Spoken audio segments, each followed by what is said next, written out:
British woman jailed for blackmail after accusing banker of rape in Hong Kong. A British woman has been jailed for 6 years in Hong Kong for blackmail and perverting the course of justice after a court found she made a false allegation of rape. Isabel Rose, 26, from Hackney in East London, alleged that a British banker raped her after she travelled to Hong Kong to visit him in January 2024. The man was arrested after she reported the incident, but later released without charge. Rose was subsequently arrested and charged. Local media reported that Rose was in Hong Kong's district court on Wednesday for sentencing after being convicted in March. She had denied the charges. "I didn't want to have sex." According to local press reports, Judge Adriana Tissy sentenced her to 5 years in prison for blackmail and 3 years for perverting the course of justice, with 1 year to be served consecutively. Prosecutors argued that Rose fabricated the allegation in an attempt to extort $134,000 from the man whose identity was withheld. Rose denied the charges throughout the trial and had consistently maintained that she was raped. Rose had travelled to Hong Kong on the 31st of January 2024 after meeting the man while in Thailand a month earlier, according to court documents.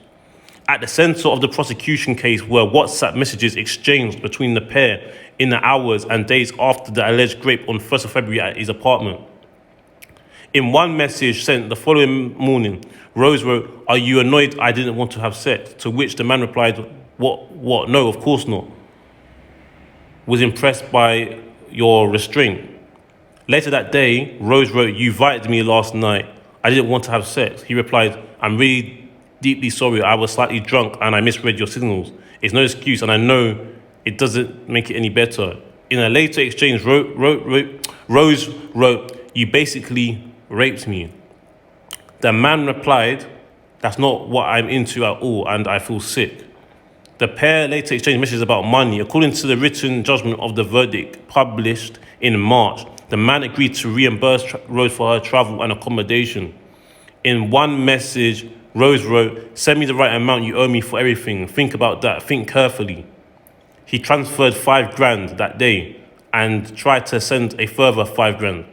Rose subsequently wrote, "You've given 10% of what I'm owed. 100% of my soul gone." In a later message, the man wrote, "But I don't have 100K. I have no way of paying you that." Rose reported the rape to police on the 3rd of February. The man was arrested and questioned before being released without charge. Rose was arrested the following day and later charged with blackmail and perverting the course of public justice. Cruel and evil. In her verdict, Judge Ansi Ching relied in part of the messages exchanged after the encounter, according to the South China Morning Post. At Wednesday's sentencing, TC said the defendant had committed a cruel and evil offence by extorting money from the man, the newspaper reported. The defendant took advantage of the man's kindness, naivety, friendship and romantic interest, Judge said. She called Rose an author of her own wrongdoing and said her false report to police had been vengeful and wicked. Guys, that's a very disturbing article I just read out to you. Now, the reason why I want to cover this article, and I feel like it slipped under a lot of people's radar in the last week. And I'm doing this article because you notice the last couple of videos I've done on this channel recently have been cases involving guys being accused of rape allegations. Now, that is in spite of whether they did it or not, but there's been so many cases at the moment of guys getting caught up in these kind of serious cases. Yeah, whether they did it or not. Michael Ward, recently young Philly, who is now, I believe he's on his last, I believe he's just given his last bit of evidence today in trial, and they're coming to a conclusion on their final verdict. The results are coming out of that soon. If they've not done it already by the time of when this video goes out. And I haven't been covering the young Philly case. I think I did a video a while back, but I haven't covered the recent trial. I didn't want to. I mean, there's so many. I mean, I probably should, because it's high profile, but I don't want to. It's not nice. And yes, I'm not here to report on just on what's nice, but I think I want to allow all that kind of stuff. But the reason why I'm doing this video, because this isn't someone that's necessarily in the public eye, but it's just so mad how this has been found. This is not a case of the person has just been found not guilty. This is actually a case of the girl has been found to be lying. And I just think there's just got to be there's some wicked, evil people out there, man. Very, very tapped people, man. And I think, when I read the article,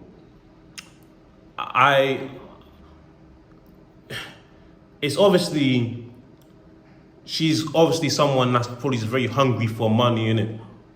And it just goes to show you that you got to be very careful of who you invite in, who you're dealing with, man, who you engage with, man. Abroad, homeland, because obviously you can see that her motives were probably financially motivated. She saw an opportunity to try and extort someone and basically hold them at gunpoint psychologically, man, because she's basically.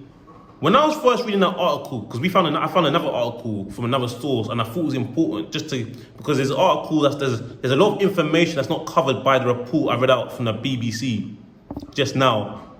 That's in a source, that's in an article that I'm going to play in a minute from The Guardian. That goes into a bit more the intricate details that I thought were key. I'm quite surprised that wasn't in the article from the BBC. I just wanted to make sure that I'm really getting like the full story. So I thought I'll do a bit more digging, because it's actually very disturbing. Because when I just read out this article, and the woman was like, "You basically raped me," and the way the guy responded, I was kind of giving it a bit of side eye from both sides. One, how can a woman say you basically raped me? Well, no, basically, you either did or you didn't. And then from his side, he was like, "It doesn't make it any better, I'm sorry." I was like, what's up, bro? At first I thought, hold on a second. Dude, what are you talking about? Why are you apologizing? To me, it makes him look like you've done something. But I was like, bro. But then when I read the other article, it fills in the blanks. And I thought that would be very important to cover, which I'll get up in a minute, as I just said. But man, it's some wicked people out there, man. It's got to show you that you got to be very careful in this day and age, man, because I'm happy that she's facing justice in the country she's in. And I think that, you know how you've got a list of people that do crimes, you've got registers. There needs to be some kind of, I think, if I'm not mistaken, I can't remember, I don't know if there's like a register here for like, there needs to be like an equivalent register for women that have been proven that they're lying. I'm not talking about when a guy's found not guilty, because as I said in the previous video, just because someone's found not guilty doesn't necessarily mean that the ladies in this case are lying. It just means that the court haven't found enough evidence to say that the guy, beyond reasonable doubt, has committed this act or crime. It doesn't mean that she's necessarily lying. But then again, I also remember said that because someone got found guilty doesn't mean necessarily that they did it either. And that's what people need to really always remember. I'm talking about in cases when we can categorically find that actually, not only is a guy being found not guilty, the woman is actually lying about something as heinous like that. There needs to be a list where we can go on the Google, go on the internet, type in someone's name and say, yeah, in 2002, girl A was found to be lying about, I don't know, Harry Royston, of doing X, Y, and Z to her. There needs to be some document up there. There needs to be some register, because you can't have people making up things about. You can't have people in society making up things like that, man. Just destroy. We can't have people just being open to the idea that someone could just destroy your life, and they can just go back live their life. Nah, man. There needs to be some proper consequences that go beyond just potentially going to jail, there needs to be a register and a list that says, you guys deal with this person at your own risk, because this person is dangerous. Sorry about that. Thing fell. I'm doing it after hours at work, so I finished work, so I'm not at home in it, so don't judge me in it. But I thought I'll get this content out there. Guys, like this video and subscribe for New Round T if you're liking this. And you know what? We'll get into the article now of where the details are, I find, more disturbing than actually the one I've originally saw in the first place. So let's have a look now. So this is from like The Guardian, right? So this is the next source. So I'm not going to take it from the beginning necessarily because I don't think it matters too much. But the events manager who was first arrested in 2024 maintained throughout the proceedings that she was raped. Rad Sayer, the spokesperson for Rose, said, "Today is obviously a difficult day for Isabel and her mother, Aisha. We will now take advice from the legal team and considered all available options. In court, Rose, dressed in a black jacket over a white top, looked across at supporters as the judge handed down the sentence. She appeared solemn and gestured to the public gallery as she was escorted out the dock. The case centered on allegations that Rose demanded money from a British banker who cannot be named for legal reasons after she accused him of raping her. Rose travelled to Hong Kong in January 2024 after meeting the banker on holiday in Thailand. They stayed in touch and he later invited her to Hong Kong and offered to pay for her flight. Rose said she was raped in his apartment about 12 hours after landing in Hong Kong and reported the allegation to police. Police initially arrested the man but later released him and arrested Rose. She was subsequently charged with blackmail and perverting the cause of public justice." Now, this is the part which I found to be what for me confirmed that made it worse for me. Yeah?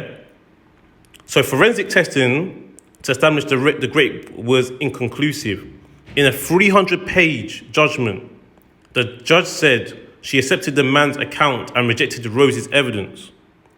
The court heard that Rose had asked for $5,000 after the alleged SA assault and later demanded $100,000, while threatening to report him to the police, claims Rose denied. Rose said the money was compensation that the man offered to cover flights, accommodation and medical costs. The judge said that the escalating demands accounted to blackmail. Rose was released on bail after the arrest but was unable to leave Hong Kong for almost 2 years while awaiting trial. The family said they have spent tens of thousands of pounds trying to fight the case. Rose has maintained her innocence.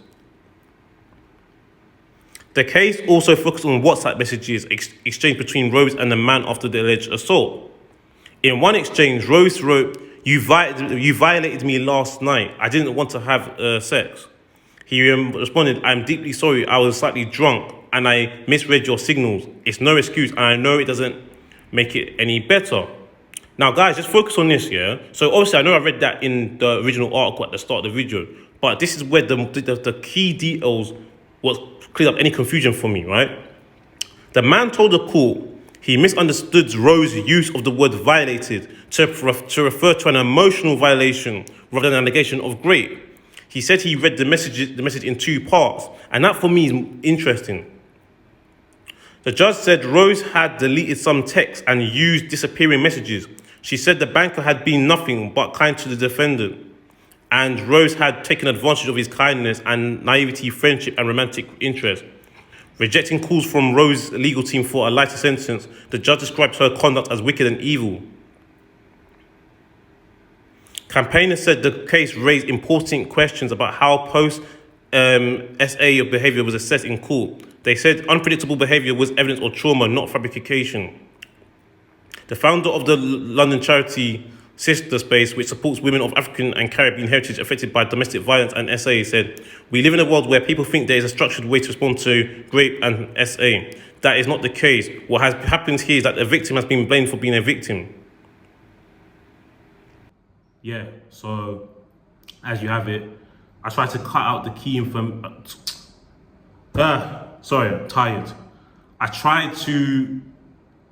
I know I repeated some of the information that was in the article at the start of the video, but what I wanted to do is, I don't want to go straight into like the bit that one of the key information, because I still wanted to kind of like remind you of what we're kind of talking about here as well. So there was a bit of a repeat, and I tried to keep it to I didn't want to go through the whole arc, because I think it's a bit of a waste of time, because some of the information is irrelevant. You kind of know she's in Hong Kong and that kind of stuff.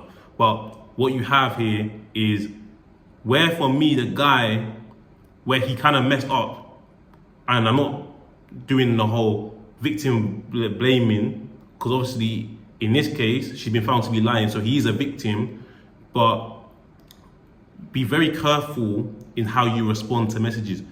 There's no such thing as you basically grape someone. That don't look good. It doesn't make sense, because it's like you're admitting to something heinous. It's like, what the hell do you... To me, it's like no one can ever say to me, you basically did something like that. No, there's no such thing as you basically grape. No, you either did that or you didn't do it. There's no confusion. To me, that was dodgy. When I saw that, I was like, what we working with here? Like, what do you mean? That's crazy. It's crazy, but you gotta be careful, man, because obviously. But then it goes to show you that now, obviously, her family has spent thousands and tens of thousands in legal costs and whatever. But that girl's evil. And the saving grace with him is he's not been named for legal reasons, and his face has not been plastered. Unfortunately, when you're in the public eye, people, at least, as much as it could be, it's going to be pretty traumatic for him. At least his face isn't plastered and covered online. We can't put a name and face to the person that was caught up in the case. The only person that's been named and faced is a person that's fabricated such a heinous lie. That's a saving grace, I will say, about him, and this is what I'm trying to say, man. That's probably one of the beauties of not being caught up in the public eye, man. All this fame thing can be dead, man, because if someone can just ruin your reputation like that, man, it's all dead, bro. Like, there's downsides to it. There's downsides to it. Yeah. Hopefully he can just live his life and try and put it behind him. If he needs some help, get the help. But she needs to be face jail time when she is. But I don't want to use the word help, because why do you want to help someone like that? But I mean, she clearly needs help, man. Because to me, you're a bit sick in the head. Well, you're very sick in the head to make up something like that. But people be doing all kind of wickedness, man. But there needs to be a lesson to any, especially, let's be honest, females out there, you can't be lying on no man like that. You can't do it. You can't be making up things like that.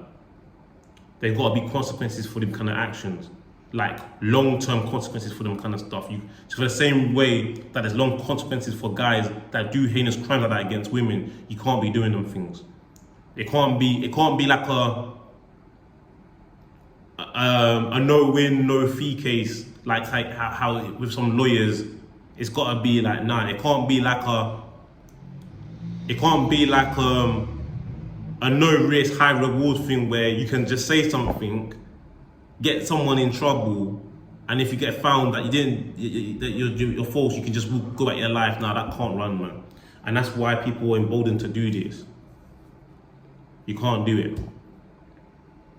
But yeah, guys, let me know what you think in the comment section down below.